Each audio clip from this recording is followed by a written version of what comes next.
Welcome to Two Boys in a Book. These are nighttime readings from a mom and her two boys.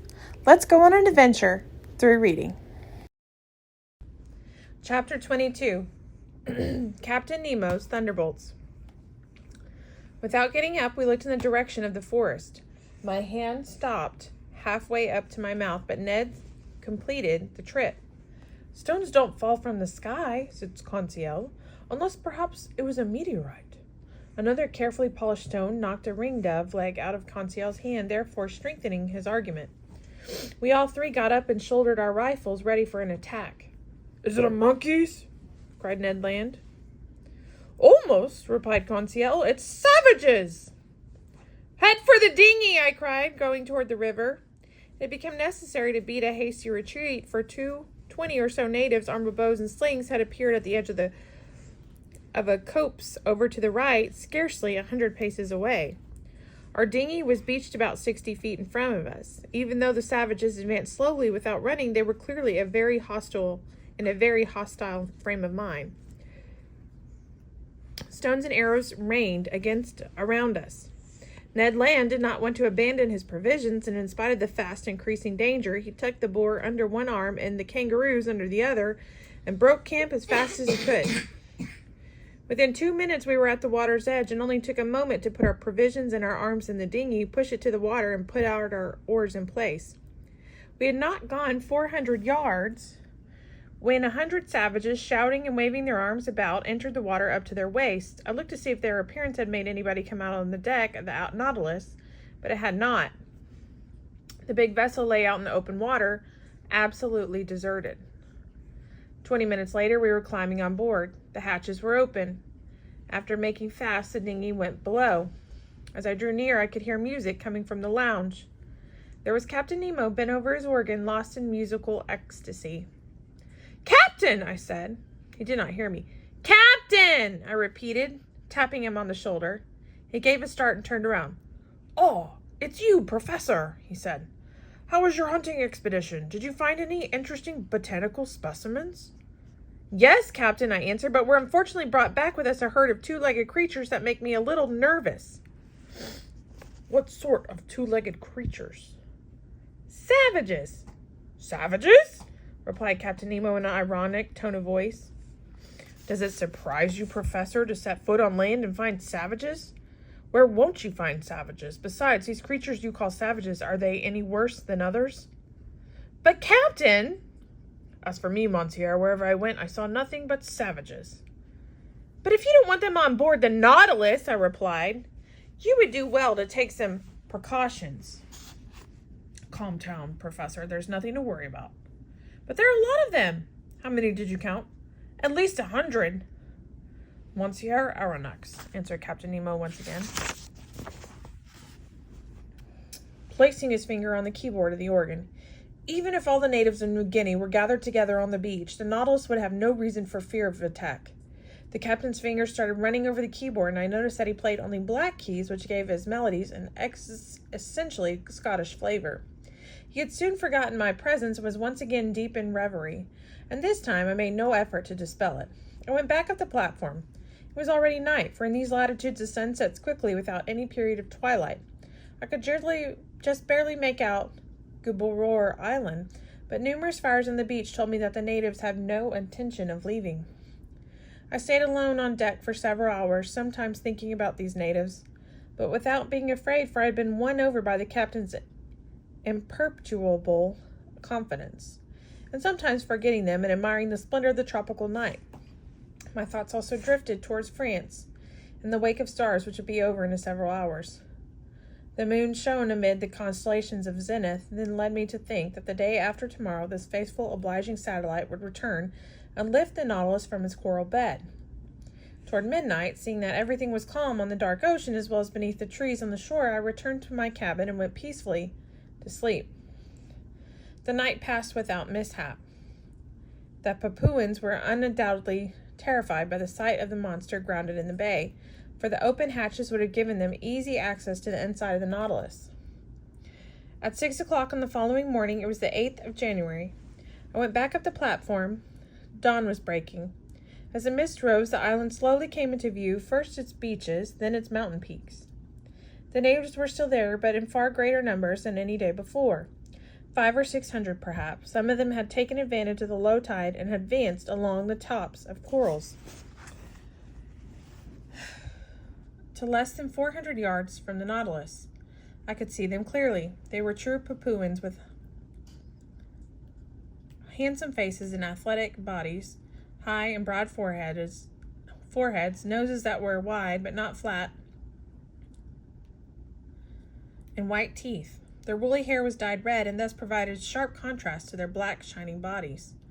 Bone earrings hung from their cut and descended earlobes. For the most part of these savages were naked, but I could make out several women among them dressed in grass skirts held up by belts also made from some plant.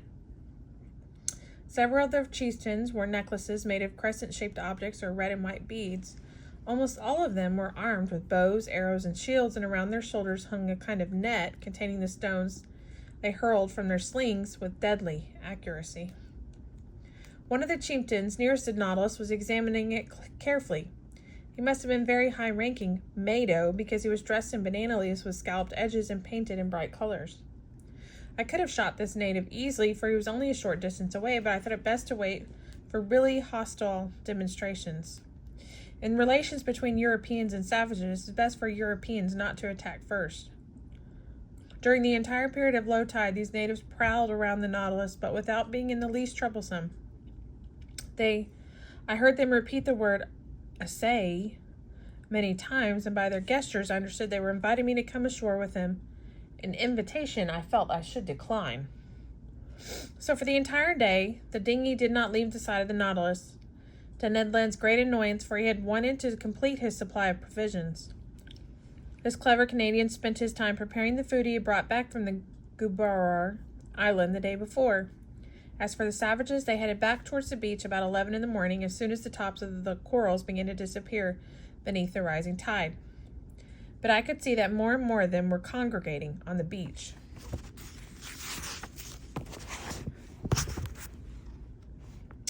They were probably coming from neighboring islands or from New Guinea itself. Nevertheless, I could not see a single native dugout canoe. With nothing better to do, I thought I would try dredging these lovely clear waters in which I could see masses of shells, zoophytes, and marine plants. Moreover, it was the last day the Nautilus would be spending in these waters, thus if it managed to get free during the next day's high tide, as Captain Nemo had predicted.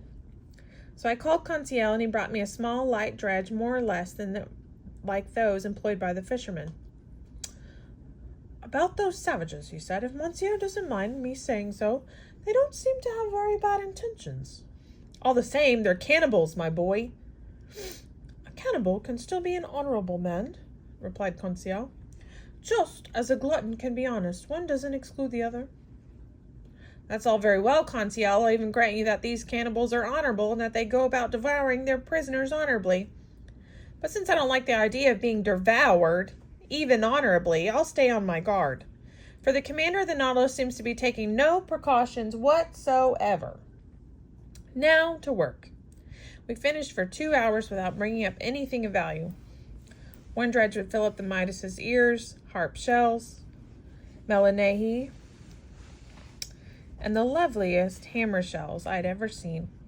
We also brought up several sea cucumbers, pearl oysters, a dozen small turtles, which were reserved for the kitchen on board. But then, when I was least expecting it, I put my hand on something marvelous, or rather, I should say, a natural deformity that is very rare. Conseil just brought up the dredge filled with very ordinary shells when he suddenly saw me plunge my hand into the net, pull out a shell, and utter the concholalous cry, the most piercing noise the human throat can produce. "What happened to Monsieur?" asked Conseil, very startled. "Has Monsieur been bitten?" "No, my boy, even though I would have gladly given a finger for this discovery." "What discovery?" "This shell," holding up the object of my triumph. "But it's nothing more than a porphyry olive shell of the genus Olivae, order of Pectinobrachia, class of gastropods, phylum of mollusks." "Yes, Conseil, but instead of having its spiral going from right to left, this olive shell is going from left to right Is that possible? Cried Conseil. Yes, my boy, it's a left-handed shell. A left-handed shell? Repeated Conseil excitedly. Look at its spine. Oh, believe me, monsieur, said Conseil as he took the precious shell in his trembling hands. I've never felt such a thrill. And it was indeed something to be thrilled about. As naturalists have pointed out, right-handedness is one of the laws of nature. Stars and their planets move and rotate from right to left. Man usually employs his right hand rather than his left hand, and consequently the things around him, such as staircases, locks, watch springs, are made to be used from right to left. Now, nature generally follows this law for spirals on its shell.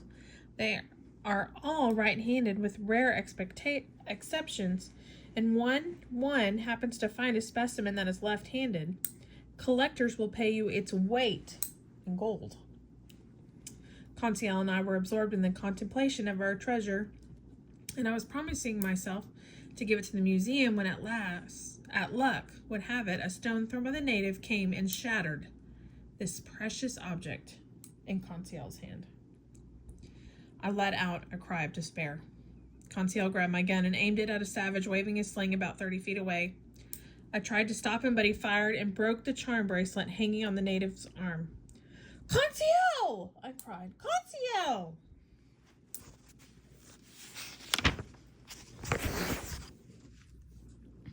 Oops. What's wrong? Can't Monsieur see the cannibal attacked first? Yes, but the shell isn't worth a man's life, I said. Oh, the scoundrel, cried Conseil. I would have been happier if he had broken my shoulder. Conseil was in earnest, but I could not agree with him. The situation, however, had changed in the last few moments without our having noticed it. There were 20-so canoes around the Nautilus. They were the kind made from hollowed-out tree trunks, long, thin, and very fast. They were kept upright by means of 2 bamboo pontoons floating on the water. The men paddling them were half naked, and their advance made me somewhat uneasy. It was obvious that these Papuans had already come into contact with Europeans and were familiar with their ships. But what were they to make of this long iron cylinder stretched out in the bay without mast or funnel? It undoubtedly made them nervous, for at first they had kept a respectful distance. Nevertheless, seeing that it didn't move, they'd gained confidence little by little and were now trying to get familiar with it. But it was precisely this familiarity that had to be prevented. Our guns, which made almost no sound when fired, would produce little effect on these natives, who only respected things which made a great deal of noise. Lightning, without thunderclaps, would scarcely have frightened them at all, even though the danger lay in the lightning itself, not in the noise. The dugout canoes were drawing nearer the Nautilus, and suddenly a cloud of arrows landed on the ship. Good Lord, it's hailing, cried Conseil, and maybe the hail's poisoned.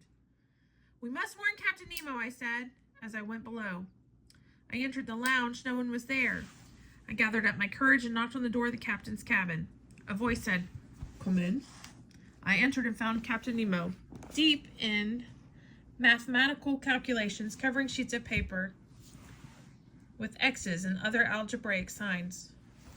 Am I disturbing you? I said, trying to be polite. Yes, you are, Monsieur Aronnax, replied the captain, but I can only imagine you had a serious reason for doing so. Very serious. We're surrounded by native dugout canoes, and within several minutes we'll undoubtedly be attacked by a couple of hundred savages. Oh, said Captain Nemo calmly. Have they come with their canoes? Yes, Monsieur. Well then, Professor, all we have to do is close the hatches. Precisely, I came to say that. Nothing could be simpler, said Captain Nemo. He passed a button and transmitted an order to the ship's crew. Everything's been taken care of, Monsieur, he said after several moments. The dinghy's in place and the hatches are closed. You couldn't possibly be worried that these gentlemen might stave in a hole on which cannonballs from your frigate had no effect. No, Captain, but there's still danger. And what's that, Monsieur? It's that tomorrow, and about this time, the hatches will have to be opened again to replenish the Nautilus's air supply. Unquestionably, Monsieur, since this vessel breathes like a whale. But if the Papuans are on the platform, then I can't see how you'll be able to prevent them from entering. Then, Monsieur, your guess is that they'll come on board? I'm sure they will. Well then, Monsieur, let them come. I can't see any reason for preventing them. After all, they're nothing but a bunch of poor devils. And I don't want a single one of those wretched Papuans to lose his life because of my visit to Gorboror Island. I was about to leave when Captain Nemo suggested I sit down next to him. He seemed very interested in knowing about our excursions on shore and about our hunting expeditions, but he did not seem to understand the Canadian's violent need for meat. Then the conversation touched on several other topics, and Captain Nemo, without being any more talkative than usual, seemed friendlier. Among other things, we talked about the Nautilus's present situation and having run aground on exactly the same spot where the Dumont d'Urville had almost lost his ships. Then the captain said, "D'Urville was one of your great sailors, one of your most gifted navigators. He was the Captain Cook of France. The poor man, to have confused the ice floes of the South Pole, the coral reefs of Oceania, and the cannibals of the Pacific, only to die miserably in a train wreck. If such a man had time to reflect during the last seconds of his life, imagine what his thoughts must have been."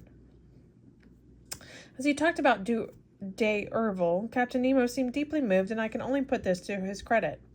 Then, looking at the map, we went over what the French navigator had done, his trips around the world, his double attempt to reach the South Pole, which had resulted in the discovery of Adélie Land and Louis Philippe Land, and finally his charting of the principal islands of Oceania.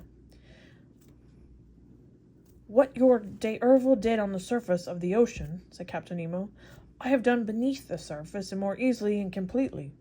Whereas the Astrolabe and the Zélé were at the mercy of storms, the Nautilus is like a calm, stationary studio in the midst of the ocean."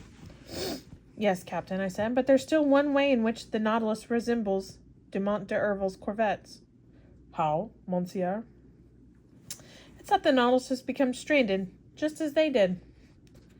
"The Nautilus is not stranded, Monsieur," Captain Nemo answered coldly. "The Nautilus is built to rest on the ocean floor, and all the things d'Urville had to do to refloat his ships are unnecessary for me.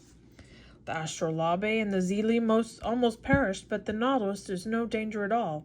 Tomorrow, at the exact time I told you, the tide will calmly lift up the ship, and I will once again be on its way through the ocean." "Captain," I said, "I don't doubt—" "Tomorrow, 2:40 p.m., added Captain Nemo, getting up, "the Nautilus will be afloat and leave Torres Strait without having suffered the slightest damage." This was said in a dry tone of voice, and afterward he made a slight bow. He was asking me to leave, and I went to my cabin. There I found Conseil, eager to know the results of my interview with the captain. When I suggested that the Nautilus was in danger from Papuans, he answered me very sarcastically, so all I can say is to have confidence in him and go to sleep without worrying. "Monsieur doesn't need me for anything?" "No, my friend. What's Ned Land doing?" "With Monsieur's permission," answered Conseil, "Ned is making a kangaroo pie, which is going to be superb." I remained alone and went to bed, but I didn't sleep too well. I could hear the savages walking about on the platform and occasionally letting out blood-curdling yells. But the night passed by without the crew doing a thing. They seemed no more disturbed by the presence of these cannibals than soldiers inside a fort would worry about ants crawling over their fortifications. At 6 in the morning I got up. The hatches had not been opened. The air inside had therefore not been renewed, but the reservoirs, always filled against any eventuality, were functioning and letting a little oxygen into the impoverished atmosphere of the Nautilus. I worked in my room till noon without seeing Captain Nemo even for a moment. Not one on board seemed to be making the slightest preparations for departure. I waited a while longer and then went to the lounge. It was 2:30. In 10 minutes the tide would reach its maximum height, and if the Captain Nemo had not made a rash prediction, the Nautilus would be set free at once. If not, it would be many months before it would leave on its coral bed. Nevertheless, I could feel the submarine making slight movements, forerunners of when the ship would be set free. I could hear the hull grating against the hard coral. At 2:35, Captain Nemo appeared in the lounge. "We're about to leave," he said. "Oh?" I replied. "I've given orders to open the hatches." "What about the Papuans?" "What about them?" answered the captain with a slight shrug of his shoulders. "Won't they get inside the Nautilus?" "How?" "By going down the hatches you open, Monsieur Aronnax," Captain Nemo calmly replied. "You can't go down to the Nautilus hatches that easily. even when they're open. I looked at the captain. You don't understand, he said. No, not at all. Well then, come, see. I went toward the companionway. There I found Ned Land and Conseil watching several members of the crew opening the hatches, while from the outside could be heard curses and cries of rage. The hatch lids opened outward. 20 horrible faces appeared in the opening, but the first of these natives to put his hand on the railing of the companionway was thrown back by some invisible force and ran off shouting and jumping about wildly. 10 of his companions followed him and suffered the same fate. Conseil was ecstatic. Ned Land, carried away by his violent instincts, rushed for the companionway, but as soon as he grabbed the railing with his hands, he too was thrown back. Good Lord, he cried. I've been struck by lightning! This explained everything. It was no longer a mere railing, but electrically charged cable stretching up to the platform. Anybody touching it would get a powerful shock, a shock that would have been fatal if Captain Nemo had charged this railing with all its electricity at his disposal. One could really say that between him and his assailants he had placed an electrical barrier that no one could cross unharmed. In the meanwhile, the Papuans had retreated in terror. As for us, we were laughingly consoled and massaged poor Ned Land, who was cursing like a man possessed by the devil. But just then, at precisely the moment predicted by the captain, the Nautilus was raised up by the sea and left its coral bed. The blades of its propeller struck the water slowly and majestically. Little by little, it increased its speed, sailing along the surface of the ocean. It left the dangerous waters of the Torres Strait safe and sound. Thank you for listening, and tune in for chapter 23 tomorrow, and make sure and check out Riker and Boone's gaming channel at Riker and Boone. Bye!